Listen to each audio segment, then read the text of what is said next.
তারা আমার এই কারণে পদত্যাগ করতে বলে এই কারণগুলি যদি আমি দেশ কার্যকর পররাষ্ট্রনীতি বাস্তবায়ন করতে পারে না বলে মন্তব্য করেছেন সেনাপ্রধান জেনারেল ওয়াকারুজ্জামান। হঠাৎ করে সারা দেশে বেড়েছে চুরি, ডাকাতি সহ নানান অপরাধমূলক কর্মকাণ্ড। এমন পরিস্থিতিতে স্বরাষ্ট্র উপদেষ্টাকে পদত্যাগের আলটিমেটাম দেন শিক্ষার্থীরা। হঠাৎ করে গভীর রাতে সংবাদ সম্মেলন করে একটি ঘোষণা দিলেন স্বরাষ্ট্র উপদেষ্টা জাহাঙ্গীর আলম। হঠাৎ করেই কেন পল্টি নিলেন সেনাপ্রধান ওয়াকার? বিস্তারিত জানতে দেখতে থাকুন। পদত্যাগের দাবিতে এরকম অযোগ্য অথর্ব স্বরাষ্ট্র উপদেষ্টা বাংলাদেশে থাকলে ওনার পরিবার ছাড়া দেশের সকল মানুষ আসলে নিশ্চিন্তে বাড়ি ফিরতে পারবে কিনা, ঘুমাতে পারবে কিনা, ব্যবসায়ীরা ব্যবসা করতে পারবে কিনা, রাত 9টার পরে আপনি ঘর থেকে বের হতে পারবেন কিনা প্রশ্ন দেখা দিয়েছে। চিবিয়ে চিবিয়ে কথা বলা অযোগ্য একটা লোক। কালকে দেখলাম পুলিশের সমাবর্তন প্রোগ্রামে দেখে দেখে রিডিং পড়ে। যারা এই কাজগুলি করতেছে তাদের আমি ঘুম হারাম করে দিব এবং তারা কোথাও কোনো স্থান পাবে না। দিনে রাতে যে জায়গায় হোক না কেন তাদের কোথাও কোনো স্থান হবে না। 10:30টার পরের ঘটনা। রাজধানীর বনশ্রী ডি ব্লকে দোকান বন্ধ করে সি ব্লকে নিজের বাসায় ফিরছিলেন স্বর্ণ ব্যবসায়ী আনোয়ার হোসেন। হঠাৎ করে 3টি মোটরসাইকেলে করে আসা দুর্বৃত্তরা ঘিরে ধরে তাকে, গুলি করে ও কুপিয়ে ছিনিয়ে নিয়ে যায় সাথে থাকা স্বর্ণালংকার ও নগদ অর্থ। ডক্টর মোহাম্মদ ইউনূসের অন্তর্বর্তী সরকারের সাথে বিভেদ বাড়ছে বাংলাদেশ সেনাবাহিনীর। জাতীয় নির্বাচন অনুষ্ঠানের জন্য বাংলাদেশের সেনাপ্রধান জেনারেল ওয়াকারুজ্জামান বাংলাদেশ সরকারের শীর্ষে পরিবর্তনের কথা বিবেচনা করছেন।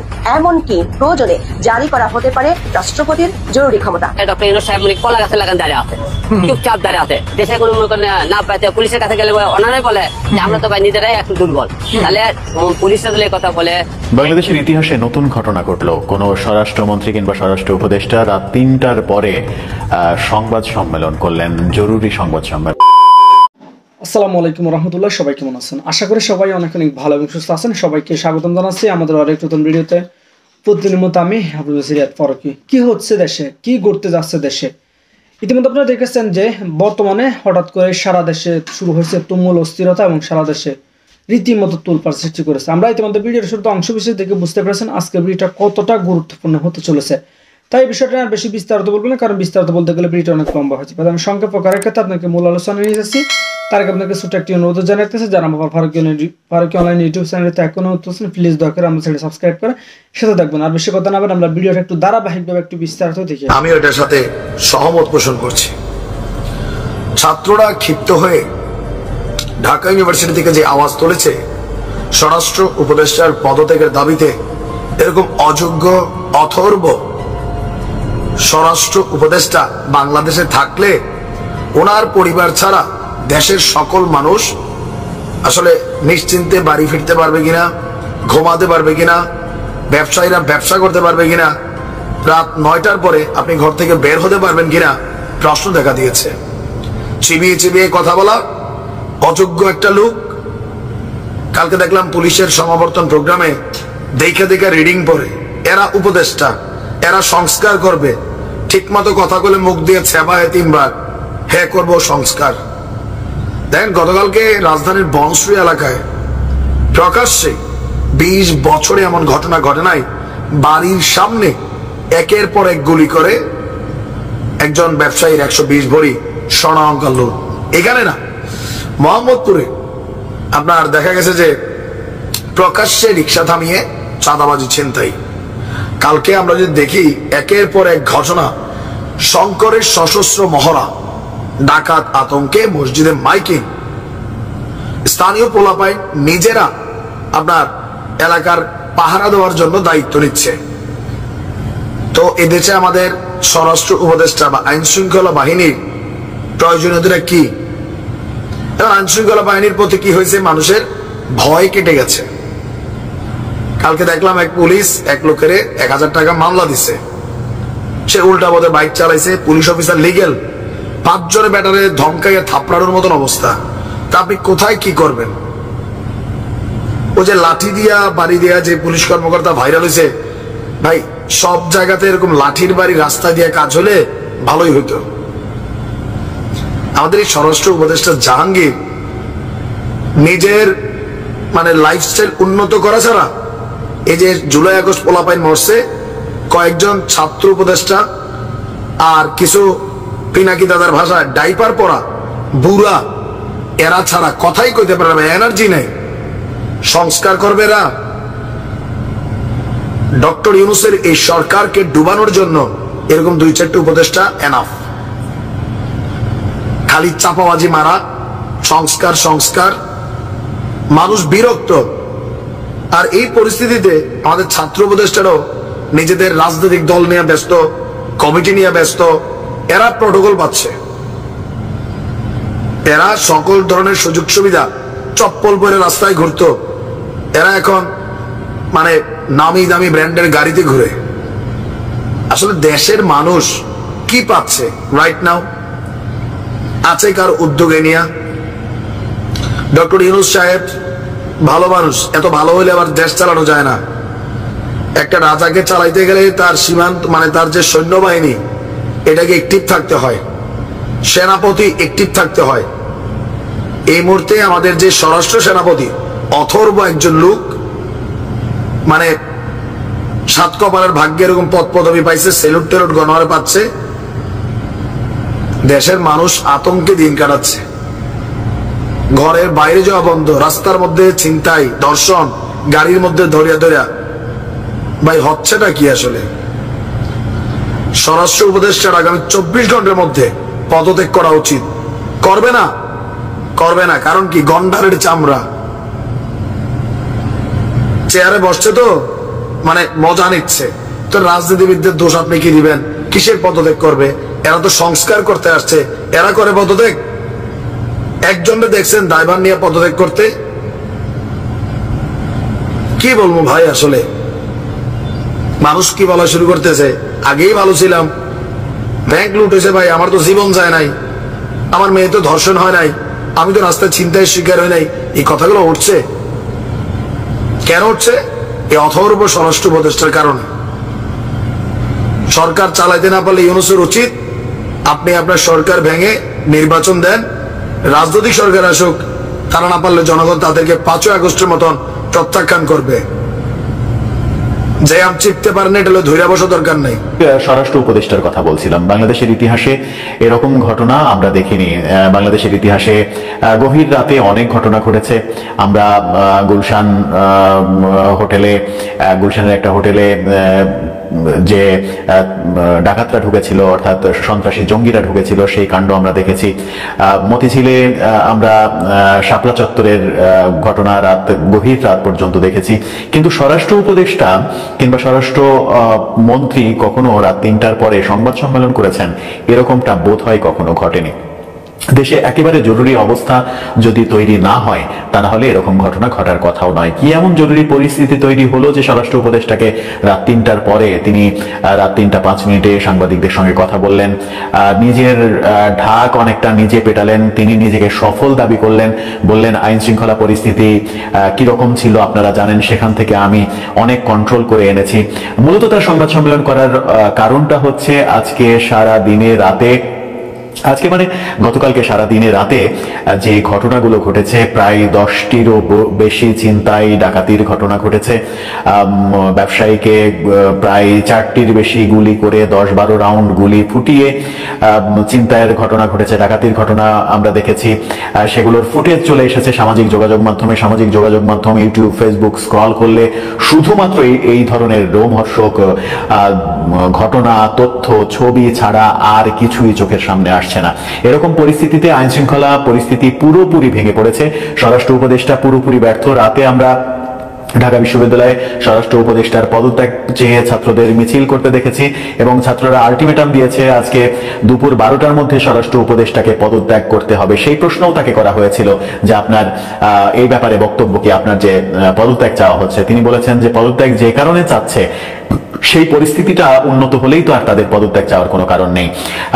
অনেকটা নিজের ঢাক নিজে পেটালেন। তিনি বললেন যে হাস্যকর হলেও সত্য, তিনি তার সমস্ত ব্যর্থতার দায় আওয়ামী দোসরদের উপরে চাপালেন। বললেন যে বাংলাদেশে এখন যে অরাজক পরিস্থিতি হচ্ছে, ছিনতাই, চুরি, ডাকাতি, ধর্ষণের ঘটনা ঘটছে, ঢাকা বিশ্ববিদ্যালয়ের নারীদের পক্ষ থেকে দাবি উঠেছে যে নারীদের নিরাপত্তা ব্যাপারে স্বরাষ্ট্র উপদেষ্টা এবং আইন উপদেষ্টা পুরোপুরি ব্যর্থ হয়েছে। তাদের পদত্যাগ করা উচিত। তিনি বললেন যে এই ঘটনাগুলো নাকি ঘটাচ্ছে আওয়ামী দোসররা, আওয়ামী লীগের লোকজন এই ঘটনা ঘটাচ্ছে, এটা তার অবজারভেশন, তার ভাষ্য। তিনি আওয়ামী লীগের উপরে দোষ চাপালেন এবং বললেন আওয়ামী লীগের হাতে প্রচুর টাকা আছে, যে টাকা তারা ছড়িয়ে সন্ত্রাসী কার্যক্রম চালাচ্ছে। যদি ধরে নেওয়া যায় যে সেটাই সত্য কথা, তাহলে প্রশ্ন আসে যে আপনি স্বরাষ্ট্র উপদেষ্টা হিসেবে কি করছেন? এই গভীর রাতে আপনি আইন শৃঙ্খলা রক্ষাকারী বাহিনীর সঙ্গে মিটিং করছেন, সেটা ভালো কথা, কিন্তু আপনার আইন শৃঙ্খলা বাহিনী কি করছে? এই যে দেশে প্রতিদিন একের পর এক ঘটনা ঘটছে, বাসে ধর্ষণের মতো ঘটনা বাংলাদেশে প্রথমবার আমরা দেখলাম। এর আগে ইন্ডিয়াতে ঘটার ঘটনা আমরা শুনেছি, সেটা নিয়ে আফসোস করেছি, প্রতিবাদ করেছি। এবার বাংলাদেশে সেই ঘটনা ঘটলো, ঢাকা থেকে রাজশাহীগামী বাসে ধর্ষণের ঘটনা ঘটছে, একাধিক ধর্ষণের ঘটনা, ডাকাতির ঘটনা প্রায় প্রতিদিন ঘটছে, ছিনতাই রাহাজানি এই ঘটনা ঘটছে, গুলি করে ডাকাতি করা হচ্ছে, ছিনতাই করা হচ্ছে, ছুরি মেরে ছিনতাই করা হচ্ছে, ওপেন রাস্তায় মানুষকে কোপানো হচ্ছে। এই ঘটনাগুলো কোনোভাবেই কন্ট্রোল করা যাচ্ছে না। যদি কন্ট্রোল করা না যায় তাহলে স্বরাষ্ট্র উপদেষ্টার আসলে কাজ কি? যদি আইন শৃঙ্খলা রক্ষাকারী বাহিনীর প্রধান কর্তা ব্যক্তিরা কন্ট্রোল করতে না পারেন, তাহলে তো প্রত্যেকেরই পদত্যাগ করা উচিত। স্বরাষ্ট্র উপদেষ্টার পদত্যাগ চাওয়া হয়েছে, তিনি পদত্যাগ করবেন না, তার কথায় সেটাই বোঝা গেছে। কিন্তু এই যে পরিস্থিতি, অবনতি একের পর এক হচ্ছে। এর আগে আমরা ব্রিগেডিয়ার শাখাওয়াত হোসেনকে স্বরাষ্ট্র উপদেষ্টা হিসেবে দেখেছিলাম। ব্রিগেডিয়ার শাখাওয়াত মাত্র কয়েকদিন দায়িত্ব পালন করেছেন। তিনি আওয়ামী লীগ নিয়ে একটা মন্তব্য করায় সকলের চক্ষুশূল হয়ে গেলেন, বিশেষ করে ছাত্র সমন্বয়কদের চক্ষুশূল হয়ে গেলেন। তার পদত্যাগ চাওয়া হলো, তাকে মন্ত্রণালয় থেকে সরিয়ে দেওয়া হলো। সরিয়ে দিয়ে যে ব্যক্তিকে, সেনাবাহিনীর সাবেক অফিসার যে ব্যক্তিকে আবার আনা হলো, তিনি আসলে কি করছেন, কি ভাবছেন, কি দেখছেন, কি বুঝছেন, সেটা আজকে সংবাদ সম্মেলনে স্পষ্ট বোঝা গেল যে তার পর্যবেক্ষণ শুধুমাত্র আওয়ামী লীগের দোসরদের উপরে দায় চাপিয়ে বসে থাকা। তিনি বারবার বললেন, আপনারা দেখবেন যে এটার ম্যাজিক্যাল ইমপ্রুভমেন্ট হবে, আমরা কাজ করছি, আমরা মিটিং করছি, আমরা এটা করছি, আমরা চেষ্টা করছি। প্রত্যেকটা প্রশ্নের উত্তরই হচ্ছে যে এই পরিস্থিতির উন্নতি হবে এবং ঢালাও ভাবে আওয়ামী দোসরদের উপরে দোষ চাপানো। যদি আওয়ামী দোসররা, আওয়ামী লীগের কর্মীরা এই কর্মকাণ্ড করে থাকে, তাহলে তাদের এত সাহস হচ্ছে কি করে? একেবারে নির্বাসিত অবস্থায় যখন আওয়ামী লীগ, তখন দেশে এরকম একের পর এক ঘটনা আওয়ামী লীগ ঘটাচ্ছে আর সরকার সেটা চেয়ে দেখছে। এটা তো হতে পারে না, এটা তো গ্রহণযোগ্য কোনো উত্তরও না। দেশের যে পরিস্থিতি, তাতে যে কোনো সময় বড় ধরনের কোনো ঘটনা ঘটে গেলেও অবাক হওয়ার কিছু থাকবে না। সরকারের স্বরাষ্ট্র উপদেষ্টার পদত্যাগের ঘটনা যদি আজকে দিনের মধ্যে ঘটে যায়, তাহলেও আমার মনে হয় যে অবাক হওয়ার কিছু থাকবে না। সরকার যদি স্বরাষ্ট্র উপদেষ্টাকে সেভ করার কৌশল অবলম্বন করে, তাহলে সরকারের জন্য সেটা বড় ধরনের ধাক্কা হবে, সরকার টিকিয়ে রাখাটা বড় ধরনের ধাক্কা হবে। কারণ হচ্ছে যে বাংলাদেশে মানবাধিকার পরিস্থিতি, আইন শৃঙ্খলা পরিস্থিতি এত নিচে নেমে যাচ্ছে যে আন্তর্জাতিক চাপ বাড়বে, আর আন্তর্জাতিক চাপ বাড়লে সরকারের পক্ষে সেই চাপ ট্যাকেল দেওয়া সম্ভব হবে না। একের পর এক চাপ কিন্তু সরকারের উপরে রয়েছে। দর্শক, আপনার কি মনে হয় এই যে মধ্যরাতে না, শেষ রাতে এসে স্বরাষ্ট্র উপদেষ্টা সংবাদ সম্মেলন করলেন এবং তার মুখস্থ কিছু কথা বললেন, নিজের দায় সারা গোছের কথা বললেন, নিজেকে সফল দাবি করলেন? আপনারা জানেন যে আওয়ামী দোসররা তারা দেশকে অস্থিতিশীল করার জন্য সব ধরনের চেষ্টা করতেছে। যেহেতু তারা প্রচুর টাকা দেশ থেকে স্থানান্তর করেছে, ওই টাকা তারা এখন ব্যবহার করতেছে। এই টাকা ব্যবহার করে দেশকে একটা অস্থিতিশীল পরিস্থিতি করার চেষ্টা করতেছে। আমরা এটা কোনো অবস্থায় করতে দিব না। আমরা যেভাবে হোক এটা প্রতিহত করব। দিনে রাত্রে যেখানে আমাদের বাহিনীর প্রয়োজন হবে তারা সেখানে যাবে এবং এটাকে প্রতিহত করবে। আপনারা জানেন, আমি আপনাদের সামনে দায়িত্বহীনভাবে বলতে চাচ্ছি, আমি এই আওয়ামী যারা এই কাজগুলি করতেছে তাদের আমি ঘুম হারাম করে দিব এবং তারা কোথাও কোনো স্থান পাবে না। দিনে রাতে যে জায়গায় হোক না কেন, তাদের কোথাও কোনো স্থান হবে না। আরেকটা আমি আপনাদের কাছে দায়িত্বহীনভাবে বলতেছি যে আমার বাহিনীতে আমি ইনস্ট্রাকশন দিয়েছি, তারা তাদের টহল কার্যক্রম আরো বৃদ্ধি করবে। আগামীকাল থেকে যেন কোথাও কোনো কিছু না ঘটে, এই জন্য তারা ব্যবস্থা নেবে। এবং আমি বাহিনীর সবাইকে আমি এই ইনস্ট্রাকশন দিয়েছি এবং তারা এটা ভালোভাবে কার্যকর করবে। এবং তারা যদি ভালোভাবে কার্যকর করতে না পারে, তবে তাদের বিরুদ্ধে আমি একটা অ্যাকশন নেব। তো আপনারা দেশবাসীকে আশ্বস্ত করবেন, আইন শৃঙ্খলা পরিস্থিতি দিনে দিনে আরো উন্নতি হবে এবং এটা অবনতি হওয়ার কোনো সম্ভাবনা নাই। এবং দেশকে যারা অস্থিতিশীল করার চেষ্টা করতেছে তাদের কোনো অবস্থায় আমরা ছাড় দিব না। এই আওয়ামী দোসরদের আমরা কোনো অবস্থায় ছাড় দিব না। তাদের কাছে প্রচুর টাকা আছে, এই টাকা তারা বিভিন্ন জনের মধ্যে বিভিন্ন ভাবে ছড়াচ্ছে এবং দেশে একটা অস্থিতিশীল পরিস্থিতি চেষ্টা করতেছে, কিন্তু তারা কোনো অবস্থায় সাকসেস হবে না এবং আমরা যেভাবে হোক আইন শৃঙ্খলা পরিস্থিতি দিনে দিনে উন্নতি করতে থাকবো এবং এই যে ডেভিল হান্টের মাধ্যমে আমাদের কার্যক্রম অব্যাহত থাকবে এবং এই সন্ত্রাসীরা কোথাও কোনো জায়গায় ধোয়াতে যেন না পারে বা বসতে যেন না পারে দাঁড়াতে যেন না পারে এই ব্যবস্থা আমরা করবো। বলেন। আচ্ছা, আপনি জানেন কি আজকেও দুটি ছিনতাইয়ের ঘটনা ঘটেছে এবং একজনকে একেবারে ওপেন ভাবে 4টি গুলি করে তার থেকে 160 ভরি স্বর্ণ ছিনতাই করার ঘটনা ঘটেছে। এগুলোর পেছনে কি আপনি সেই আওয়ামী দোষরদেরই দেখছেন না অন্য কেউ এই সুযোগটি নিয়ে এই কাজটি করছে, কি মনে করছেন? এই যে এই দোষরদের বেশি জড়িত, এই যে এলাকাটা হলো বংশী এলাকা, যে এই ঘটনাটা ঘটছে এটা আমার মনে আছে। এখানে ওই জায়গায় যে আমার আইন শৃঙ্খলা বাহিনী যারা লোক আছে, আমি তাদেরও যদি কোনো গাফিলতি থাকে আমি তাদেরও আইনের আওতায় আনবো।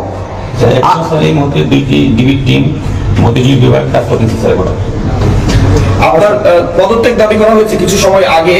ঢাকা বিশ্ববিদ্যালয় এলাকায় শিক্ষার্থীরা বিক্ষোভ মিছিল করেছেন, সমাবেশ করেছেন, তারা আগামীকাল দুপুর পর্যন্ত সময় বেঁধে দিয়েছেন আপনার পদত্যাগের জন্য। এই বিষয়টি কি আপনার নজরে এসছে? এই আমার এই পদত্যাগের ব্যাপারে আজকে তো প্রথম না, মানে তারা আমার যেই কারণে পদত্যাগ করতে বলে ওই কারণগুলি যদি আমি উন্নতি করে নিতে পারি তো তার কোনো পদত্যাগের প্রশ্ন না। তারা চাচ্ছে আইন শৃঙ্খলা পরিস্থিতি উন্নতি, আমি আইন শৃঙ্খলা পরিস্থিতি যেন উন্নতি হয় এই ব্যবস্থা করতেছি এবং এই আইন শৃঙ্খলা পরিস্থিতি আগের থেকে অনেক উন্নতি হয়েছে এবং এটা আরো উন্নতি হতে থাকবে। অপারেশনের পর থেকে এখন পর্যন্ত প্রায় 8,500 গ্রেপ্তার হয়েছে আমরা দেখেছি।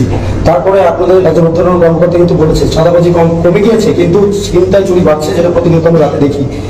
এখন যাদেরকে গ্রেপ্তার করা হলো তা আসলে তারা কারা? আর এই যে রাতে প্রতিনিয়ত যে ঘটনা ঘটছে, শুধুমাত্র রাতেই নয় সারা দেশেই ঘটছে আপনি দিকের ঘটনাগুলো, তাদেরকে কেন গ্রেপ্তার করা হচ্ছে? আপনি গ্রেপ্তার কিন্তু করা হচ্ছে বা যে পরিমাণ গ্রেপ্তার করা উচিত হয়তো সেই পরিমাণ হয়তো হচ্ছে না। যেমন ধরেন এই বাসে ডাকাতির জন্য কিন্তু অলরেডি 3 জনকে কিন্তু সাভার থেকে গ্রেপ্তার করা হয়েছে, গ্রেপ্তার হচ্ছে এবং গ্রেপ্তার এটা চলতে থাকবে। মাননীয় উপদেষ্টা, আমরা প্রথমে আসলে সশস্ত্র বাহিনীকে আসলে যতটা সক্রিয় দেখেছি, এখন আসলে হয়তোবা ওই উপস্থিতিটা আসলে দেখতে পাচ্ছি না। যে সেনাবাহিনীর প্রথম দিকে যে অভিযানগুলো ছিল, বিশেষ করে পরে নতুন সরকার আসার পরে শুরুর দিকে যে অভিযানগুলো ছিল, এখন আসলে এই মানে ব্যবধানটা কেন? আসলে এটার সাথে একটু যোগ করতে চাই। রাজুকে যেটা উত্থাপন করা হয়েছে আপনার পদত্যাগের সাথে, বলা হচ্ছে যে সেনাবাহিনীর যে ম্যাজিস্ট্রেসি পাওয়ার দেওয়া হয়েছে সেটা কি মানে পুরোপুরি কাজ করছে কিনা তারা জানতে চেয়েছেন। আমরাও একটু জানতে চাই সেটা আসলে কাজ করছে কিনা, সেটা কিভাবে কাজ করছে, কোন স্তরে কাজ করছে। ম্যাজিস্ট্রেসি পাওয়ার তাদের যে ক্ষেত্রে দেওয়া হয়েছে ওটা ঠিকভাবেই কাজ করতেছে। এই যে দেখেন সেনাবাহিনীর অফিসারও কিন্তু এখানে আছে, তারাও কাজ করে যাচ্ছে, তারাও কাজ করছে, সবাই কাজ করতেছে দেখি। কিন্তু আমরা একটু আগের থেকে পরিস্থিতি একটু ভালো দিকে গেছে, এটা আরো ভালো দিকে যেন যায় আমরা চেষ্টা করবো এবং আমি এই ব্যাপারে আপনাদেরও একটু সহযোগিতা যাবে। আপনারা কিন্তু সব ব্যাপারে আমাদের সহযোগিতা করে যাচ্ছেন, ভবিষ্যতে আপনারা আমাদের সহযোগিতা করতে যাবেন। যেমন আপনাদের বিদেশি প্রচার মাধ্যম আমাদের সম্বন্ধে অনেক কিছু আজে বাজে লিখত, আপনারা কিন্তু এটা প্রতিবাদ করে এবং ডক্টর মোহাম্মদ ইউনূসের অন্তর্বর্তী সরকারের সাথে বিভেদ বাড়ছে বাংলাদেশ সেনাবাহিনীর, এমন তথ্য জানিয়েছেন এক সময়কার বিবিসির সাংবাদিক সুবীর ভৌমিক। ভারতীয় সংবাদ মাধ্যম দ্য ফেডারেলে 22শে ফেব্রুয়ারি প্রকাশিত এক প্রতিবেদনে তিনি এ দাবি করেছেন, বাংলাদেশের সাম্প্রতিক সময় আইন শৃঙ্খলা পরিস্থিতির অবনতি ও যে অরাজকতা চলছে তা সেনাবাহিনীর ভাবমূর্তিকে প্রশ্নবিদ্ধ করছে। সুবীর ভৌমিকের প্রতিবেদনের চুম্বক অংশে বলা হয়েছে, বিশৃঙ্খলা থামাতে এবং জাতীয় নির্বাচন অনুষ্ঠানের জন্য বাংলাদেশের সেনাপ্রধান জেনারেল ওয়াকারুজ্জামান বাংলাদেশ সরকারের শীর্ষে পরিবর্তনের কথা বিবেচনা করছেন। এমনকি প্রয়োজনে জারি করা হতে পারে রাষ্ট্রপতির জরুরি ক্ষমতা, গঠিত হতে পারে নতুন তত্ত্বাবধায়ক সরকার। তবে সেই পরিবর্তনের ক্ষেত্রে সুবীর ভৌমিক কিছু যদি ও কিন্তুর কথা বলেছেন। সেনাবাহিনীর ভাবমূর্তিতে আঘাত হেনেছে বাংলাদেশের অরাজকতা, অন্তর্বর্তীকালীন সরকারের সঙ্গে বিভেদ বাড়ছে। রিপোর্টটির শুরুতে বাংলাদেশের বর্তমান পরিস্থিতি নিয়ে সেনাপ্রধান জেনারেল ওয়াকারুজ্জামানের হতাশার কথা বলা হয়েছে। রিপোর্টটিতে বলা হয়েছে, বাংলাদেশের সেনাপ্রধান জেনারেল ওয়াকারুজ্জামান সম্প্রতি এক শীর্ষস্থানীয় সম্পাদককে বলেছেন যে অবনতিশীল আইন শৃঙ্খলা পরিস্থিতি নিয়ন্ত্রণে নোবেলজয়ী ডক্টর মোহাম্মদ ইউনূসের নেতৃত্বাধীন অন্তর্বর্তীকালীন সরকারের ব্যর্থতায় তিনি হতাশ। ইউনূস প্রশাসন প্রকৃতপক্ষে একটি অবাধ ও সুষ্ঠু অংশগ্রহণমূলক নির্বাচন করতে পারে কিনা তা নিয়ে তিনি গুরুতর সন্দেহ পোষণ করেছেন। এখানে দুটো বিষয় লক্ষণীয়, একটি হলো দেশের বর্তমান নাজুক আইন শৃঙ্খলা পরিস্থিতি এবং দ্বিতীয়টি হলো দেশের মানুষের বহুল কাঙ্ক্ষিত একটি অবাধ, সুষ্ঠু ও নিরপেক্ষ জাতীয় সংসদ নির্বাচন অনুষ্ঠান। 20শে ফেব্রুয়ারি একটি ভিডিওতে আমরা দেখিয়েছিলাম গত 5 বছরের মধ্যে এই মুহূর্তে দেশের আইন শৃঙ্খলা পরিস্থিতি সবচেয়ে নাজুক। পুলিশের তথ্য অনুযায়ী গত 5 বছরের মধ্যে কোনো একটি একক মাসে সবচেয়ে বেশি অপহরণের ঘটনা ঘটেছে গত জানুয়ারিতে। আবার একের পর এক ধর্ষণের ঘটনায় প্রতিবাদে সরব দেশের মানুষ। ছিনতাই, চুরি, ডাকাতি নিয়মিত ঘটনা হয়ে দাঁড়িয়েছে। সুবীর ভৌমিক বলছেন, এমন পরিস্থিতি নিয়ে উদ্বিগ্ন সেনাপ্রধান জেনারেল ওয়াকারুজ্জামান। তবে সেনাপ্রধান কোন পত্রিকার সম্পাদকের সাথে কথা বলেছেন সেটি রিপোর্টে বলা হয়নি। সুবীর ভৌমিক তার রিপোর্টে জেনারেল ওয়াকারকে একজন রক্ষণশীল সামরিক নেতা হিসেবে তুলে ধরেছেন। রিপোর্টে বলা হয়েছে, জেনারেল ওয়াকার গত বছরের আগস্টে শেখ হাসিনা সরকারের পতনের পর দেশে সামরিক আইন আরোপ করে সেনাবাহিনীর অভ্যন্তরে ও বাইরে থেকে সরাসরি নিয়ন্ত্রণ নেওয়ার জন্য প্ররোচনা দেওয়ার বিরোধিতা করেছিলেন। দ্য ফেডারেলের প্রতিবেদনে বলা হয়েছে, বাংলাদেশের সেনাপ্রধান তার ঘনিষ্ঠ কিছু বন্ধুদের বলেছেন, বাংলাদেশের সামরিক শাসন কখনো জনপ্রিয় হয়নি। জিয়াউর রহমান ও এইচ.এম. এরশাদের মতো জেনারেলরা খুব দ্রুতই জনসাধারণের ক্রোধের শিকার হয়েছেন। সে কারণে তিনি সেনাবাহিনীকে সরাসরি দায়িত্ব গ্রহণ থেকে দূরে রাখার সিদ্ধান্ত নিয়েছেন। তার ঘনিষ্ঠ মহলের বরাত দিয়ে সুবীর ভৌমিক লিখেছেন, সেনাপ্রধান যত তাড়াতাড়ি সম্ভব নির্বাচন করতে এবং তারপরে একটি নির্বাচিত সরকারকে দায়িত্ব দিতে আগ্রহী। অন্তর্বর্তীকালীন ব্যবস্থা যত বেশি দিন থাকবে এবং আইন শৃঙ্খলা ও অর্থনীতি নিয়ন্ত্রণ করতে ব্যর্থ হবে, ততই দায়ী হবে সেনাবাহিনী। সুবীর ভৌমিকের প্রতিবেদনে বঙ্গবন্ধু শেখ মুজিবুর রহমানের ধানমন্ডির 32 নম্বরের বাড়ি ভাঙার বিষয়টি উঠে এসেছে। রিপোর্টটিতে বলা হয়েছে, বঙ্গবন্ধুর বাড়িটি যখন ভাঙা হচ্ছিল তখন সেনাবাহিনী নীরব দর্শকের মতো দাঁড়িয়েছিল। এ ধরনের বিশৃঙ্খলা ঠেকাতে না পারায় একটি জাতীয় প্রতিষ্ঠান হিসেবে সেনাবাহিনীর ভাবমূর্তিকে ঠিকভাবে জোরদার করেনি বলে মন্তব্য করা হয়েছে। রিপোর্টে জুলাই আগস্টের আন্দোলনে সেনাবাহিনীর ইতিবাচক ভূমিকার প্রশংসা করা হয়েছে। বলা হয়েছে, গত বছরের জুলাই আগস্টে আন্দোলনরত শিক্ষার্থীদের উপর গুলি না চালানোর এবং রক্তপাত না করার জেনারেল ওয়াকারের সিদ্ধান্ত বিশ্বব্যাপী প্রশংসিত হয়েছিল। কিন্তু মব ভায়োলেন্সের নামে ডক্টর ইউনূস সরকার আমলে শুরু থেকে চলছে অরাজকতা। এর মধ্যে যৌথ বাহিনীর অভিযান, সেনাবাহিনীকে ম্যাজিস্ট্রেসি ক্ষমতা দেওয়া, 3 দফা সে ক্ষমতার ব্যাট বাড়ানো এবং সবশেষ শয়তান খোঁজার অভিযান চালু করেও কোনো কুল কিনারা করতে পারছে না বাংলাদেশের অন্তর্বর্তী সরকার। সুবীর ভৌমিক তার প্রতিবেদনে বলেছেন, সর্বব্যাপী অরাজকতার মধ্যে নিছক দর্শক হিসেবে ভূমিকা রাখছে বাংলাদেশের সেনাবাহিনী। যেসব মানুষ ও প্রতিষ্ঠান বাংলাদেশের স্থিতিশীলতা ও নিরাপত্তা চায়, তাদের কাছে সেনাবাহিনীর এমন অবস্থা বাহিনীটির ভাবমূর্তিকে প্রশ্নের মুখে দাঁড় করাচ্ছে। রিপোর্টটিতে কোনো নির্দিষ্ট সূত্রের উল্লেখ না করে বলা হয়েছে, ইতিমধ্যে কেউ কেউ প্রশ্ন তুলেছেন যে দেশে আইন শৃঙ্খলা পুনরুদ্ধার করতে অক্ষম একটি সেনাবাহিনীকে কিভাবে জাতিসংঘের শান্তিরক্ষা দায়িত্বের জন্য বিশ্বাস করা যেতে পারে। জেনারেল ওয়াকার বুঝতে শুরু করেছেন যে তাকে কেবল প্রতিশ্রুতি দিতে হবে না, সিদ্ধান্তমূলক কাজ করতে হবে। 5 আগস্ট যদি ছাত্ররা ব্যর্থ হতো, ছাত্র এবং জনতা যদি ব্যর্থ হতো, তাহলে পরে দেশে কি কি ঘটতো?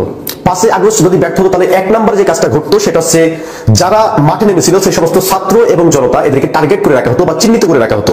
যদিও তখনকার সরকার বলতেছিল যে আমরা কোটা মেনে নিয়েছি, অর্থাৎ আমরা কোটা রাখবো না, কিন্তু আপনি যে রাস্তায় নেমে সরকারি স্থাপনা ভাঙলেন, পোড়ালেন, আওয়ামী লীগ নেতা কর্মীদের উপরে অ্যাটাক দিলেন, পুলিশের উপরে অ্যাটাক দিলেন, এই জেলটা কিন্তু থেকে যেত। এরপরে ফলাফল কি হতো জানেন? যারা যারা রাস্তায় নেমেছিল পরবর্তী সময় যদি ছাত্র হয়, সেই ছাত্রের কিন্তু ক্যারিয়ার শেষ। আপনি যতই পড়াশোনা করেন না কেন, আপনাকে কোনো সরকারি চাকরিতে, কোনো গভর্নমেন্ট চাকরিতে আপনাকে প্রবেশ করতে দেওয়া হতো না। ইভেন আপনার পুরো বায়োডাটা এমন ভাবে সংরক্ষণ করে রাখা হতো যাতে আপনি কোনো ভালো চাকরি পর্যন্ত না পান। যদিও আপনাকে মুখে মুখে বলা হবে যে কোটা তো এখন আর নাই, কিন্তু আপনার জীবনটা সবচাইতে দুর্বিষহ করে তোলা হতো। এবং যে সমস্ত জনতা রাস্তায় নেমেছিল সেই সমস্ত জনতাকে টার্গেট করে এমন ভাবে হয়রানি করা হতো যাতে করে সে জীবনের কোনোদিন রাস্তায় না নামতো আওয়ামী লীগের বিরুদ্ধে। এই কাজটা করতো তৎকালীন সরকার বা সাবেক প্রধানমন্ত্রী শেখ হাসিনা যদি 5 আগস্ট ব্যর্থ হয়ে যেত। এরপর যদি 5 আগস্ট ব্যর্থ হতো, তাহলে 2 নম্বর যে ঘটনাটা ঘটতো সেটা হচ্ছে জামাত এবং শিবিরের উপরে বুলডোজার চলতো। কারণ কি জানেন, যখন কোটা আন্দোলন হয় তখন কিন্তু শেখ হাসিনা বারবার বলার চেষ্টা করেছিলেন যে এই আন্দোলনের পিছনে জামাত শিবির জড়িত। এই আন্দোলনের পিছনে জামাত এবং শিবির এবং কিছু অংশে বিএনপি কিন্তু জড়িত, বারবার তিনি কিন্তু বলছিলেন। এইটা যদি ব্যর্থ হতো, এর পরবর্তী সময়ে জামাতের যে সমস্ত লোকজন রাস্তায় নেমেছিল, শিবিরের যে সমস্ত লোকজন রাস্তায় নেমেছিল, তাদের শেষ ঠিকানা হতো কিন্তু আয়নাঘর।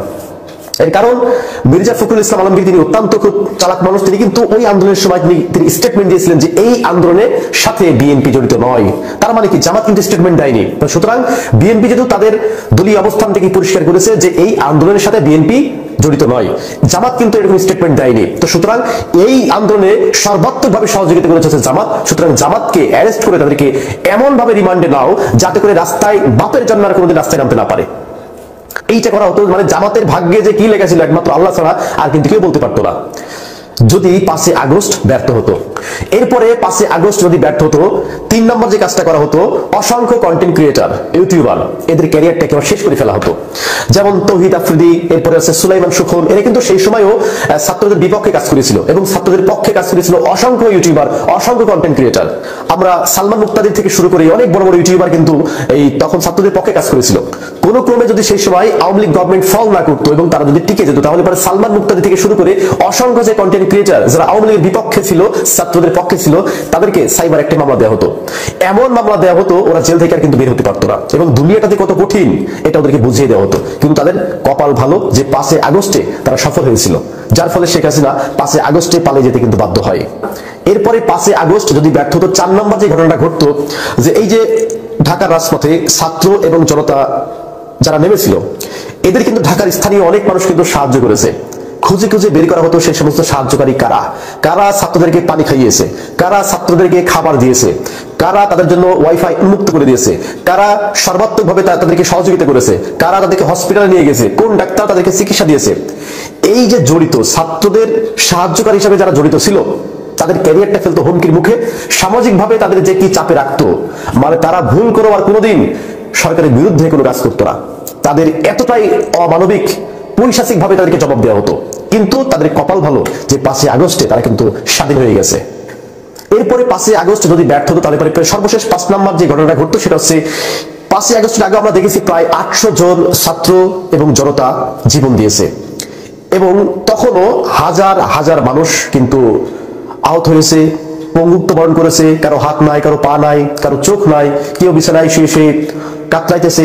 তো এই যে মানুষগুলো, এই যে 600 মানুষ 5 আগস্ট আগে, এই যে 800 মানুষ 5 আগস্ট আগে যে শহীদ, এই শহীদগুলা বিচার পেত না, কোনো ক্রমে বিচার পেত না, বরঞ্চ তাদেরকে আরো বেশি হয়রানি করা হতো। যারা আহত হয়েছিল এদেরকে কখনোই সুচিকিৎসা দেওয়া হতো না, এদের সর্বাত্মকভাবে চিকিৎসা অবহেলা করা হতো। কোনো ডাক্তার এদের চিকিৎসা করাতে চাইতো না, উপর থেকে প্রেশার দেওয়া হতো, তাদেরকে মানে আহত অবস্থায় মেরে ফেলা হতো। মানে মৃত্যুর যে কষ্ট, মৃত্যুর যে যন্ত্রণা, এটা তাদেরকে বুঝিয়ে দেওয়া হতো যদি 5 আগস্ট তারা সফল না হতো। 5 আগস্ট সফল হয়ে গেছে। দেশে একটা কথা বলছে, দেখেন এরা যে বর্তমান একে অপরকে ধমক দিচ্ছে কিংবা এই যে যে হংকার দিচ্ছে পেটানোর, এটার আপনার পিছনে মূল একটাই রহস্য, যে ক্ষমতা নিয়ে এই বৈষম্য বিরোধী ছাত্র আন্দোলনকারী দলরা এরা বর্তমান আপনার সরকারি নির্বাচন করতে চায় কিংবা এরা সংসদে বসতে চায়, এবং কে হবে কোন এলাকার এমপি, কে হবে চেয়ারম্যান, কে হবে আপনার মেম্বার, বর্তমান এগুলা নিয়ে আসলে নিজেদের ভিতরে কামড়াকামড়ি, মানে ক্ষমতার লোভ। কে হবে আপনার বাজারের মনে করেন কি বলে এই কমিটির মনে করেন সভাপতি, কে কোন আপনার সাইট খাবে, এগুলা নিয়ে বর্তমান মারামারি। এই ছিল আপনাদের কোঠা নিয়ে না, আর এটাই হচ্ছে আপনাদের আসল রহস্য। মানে এখন এমপি হবে কে, মন্ত্রী হবে কে, মেম্বার হবে কে, চেয়ারম্যান হবে কে, ভাইস চেয়ারম্যান হবে কে, না ডিস্ট্রিক্ট পর্যায়ে থানা পর্যায়ে কে কোন নেতা হবে, বর্তমান এগুলো নিয়ে কি নিজেদের ভিতরে ফাটাফাটি লেগে গেছে। তো যেই কথাটা আসলে আমি বলতে চাচ্ছি, বাংলাদেশের সাধারণ মানুষ দেখেন, শুনেন একটা কথা বলি, আমরা হচ্ছে বাঙালি, মানে আমরা আবেগের বসে আইসা আসলে বিবেক হারায়া পরে দেখা যায় নিজেদের গোয়া নিজেদের মনে করেন থাপড়াই। তো এই থাপড়াতে যাতে না হয় তাই বলবো, যখন আমাদের বাংলাদেশে নির্বাচন হবে, আপনার একটা ভোট মনে রাখবেন অত্যন্ত গুরুত্বপূর্ণ। কারণ আপনার একটা ভোট আপনি যাকে খুশি তাকে দিবেন, তবে এটা দেওয়ার আগে একটু চিন্তা ভাবনা করবেন যে আপনি কাদেরকে দিচ্ছেন। গত 5 বছর মানে এরা আপনাকে বা আপনার পরিবার, আপনার প্রতিবেশী বা দেশটাকে এদের মোতাবেক মনে করেন পরিচালনা করবে, যেখানে এরা সমন্বয়ক অবস্থায় থাকা অবস্থায় বাংলাদেশে বর্তমান নিজেদের ভিতরে কে হবে এমপি মন্ত্রী নিয়ে মনে করেন মারামারি ফাটাফাটি একের পর এক মনে করেন এই ধরনের হংকার দিচ্ছে। আর এরা যদি সরকারে বসতে পারে আপনার ভোটের মাধ্যমে, তাহলে ভাবেন একটাবার যে আপনার প্রতি কি যাবে। কিংবা শেখ হাসিনার পতন থেকে শুরু করে বাংলাদেশে এখন পর্যন্ত সাধারণ মানুষের যে ভাই চাহিদা একদম মানে নিম্নমানের দ্রব্যমূল্যের দাম, তারা এটাকে মনে করেন কন্ট্রোল করতে পারে না। আর এরা যদি সরকার গঠন করে যেখানে নিজেদের ভিতরে একতা নাই, মানে নিজেদের ভিতরে মনে করেন ফাটাফাটি, একে হবে এমপি মন্ত্রী চেয়ারম্যান বা ইত্যাদি মনে করেন বিষয়গুলো নিয়ে, আর এরা যদি হতে পারে তাহলে ভাবেন তো বাংলাদেশে কি হবে। এই আপনার 6 মাসে বা 7 মাসের ভিতরে বাংলাদেশে কিঞ্চিত পরিমাণ আপনার সংস্কার করতে পারে নাই। আর এরা যদি দল গঠন করতে পারে তাহলে আপনার আমার কিংবা দেশের উইটা মারা সারা আকাশ ভরা শুধু তারা দেখবেন মনে করেন রাতে শুয়ে শুয়ে, এটা ছাড়া আর কিচ্ছু করা থাকবে না। মাথায় রাখবেন, আপনি যখন ভোট দিবেন তখন একটু চিন্তা ভাবনা করে দিবেন, কেমন ওই যে আবেগের বসে এসে বিবেক হারাইয়া পরে জানে আপনার ফস্তাতে যাতে না হয়। কারণ আপনার একটা ভোট অত্যন্ত গুরুত্বপূর্ণ আমাদের দেশের জন্য। আগামী দেশটা কে পরিচালনা করবে, এটা কিন্তু মাথায় রাখতে হবে। শেখ হাসিনার পতন থেকে শুরু করে বাংলাদেশে এখন পর্যন্ত এই অন্তর্বর্তীকালে সরকারে যে বাজার আছে, এরা বাংলাদেশটাকে কিঞ্চিত পরিমাণ দেখাতো বাংলাদেশের সাধারণ মানুষের ভিতরে শান্তি ফিরায় নিয়ে আনতে পারছে? পারে নাই। উল্টা কি হয়েছে, বাংলাদেশের ডাকাতি, হামলা, মামলা, চাঁদাবাজি, যারা নাকি ব্যবসায়ী তাদের ব্যবসা প্রতিষ্ঠান মনে করেন লুটপাট, একের পর এক এই ধরনের অরাজকতা প্রতিনিয়ত মনে করেন সৃষ্টি করতেছে। আর এরা যদি মনে করেন সরকার গঠিত করে, তাহলে দেশটা কোন জায়গায় যাবে ভাবতে পারছেন? এরা এখন পর্যন্ত বাংলাদেশে আপনার চাঁদাবাজি মনে করেন কন্ট্রোল করতে পারে নাই, ডাকাতি মনে করেন কন্ট্রোল করতে পারে নাই। একের পর এক মনে করেন আপনার এই বাস গাড়ির মতো ঘটনায় আপনার কি মা বোনদের ইজ্জত পর্যন্ত মনে করেন সেফ না। আপনি হয়তো অনেক প্রবাসীরা দেশে থাকে না, তাদের আসলে বাসায় পুরুষ পোলা থাকে না, তাদের মা বোনদের বাজার সদাই করতে যেতে হয়। তো আপনার পরিবার ওই সেফটিটা পাবে? বলেন পাবে? পাবে না ভাই, কে দিবে? আর এই বাংলাদেশে তো বিচারও হবে না রে ভাই, কারণ আপনার পরিবার থেকে ওই সমন্বয়ক কিংবা এদের বৈষম্য বিরোধী আন্দোলনে একজনকে থাকতে হবে। তাও কি সাধারণ পর্যায়ে থাকলে হবে না, আপনাকে উচ্চ লেভেলে থাকতে হবে। তাহলে আপনার পরিবার, একান্ত আপনার পরিবার মনে করেন সেফ থাকবে। বুঝতে পারতেছেন? দর্শক, ইতিমধ্যে আপনারা সবাই দেখেছেন, ভিডিওটা দেখে আপনার মতামত অবশ্যই কমেন্ট করে জানাবেন। আমরা চেষ্টা করি সারা দেশে যে পরিস্থিতি চলতেছে তারই ধারাবাহিকতা যে ভিডিওগুলো সামাজিক যোগাযোগ মাধ্যমে আমরা পাই, সেগুলো আপনার মাঝে বিভিন্নভাবে মানে তুলে ধরার চেষ্টা করি। এখানে আমাদের ব্যক্তিগত কোনো মতামত নাই। অবশ্যই ভালো লাগবে, অবশ্যই শেয়ার করে দেবেন। চ্যানেল নতুন থেকে চ্যানেল সাবস্ক্রাইব করে সাথে থাকবেন। এরকম চলা করতে সবার আগে পেতে। ধন্যবাদ সবাইকে। আল্লাহ হাফেজ।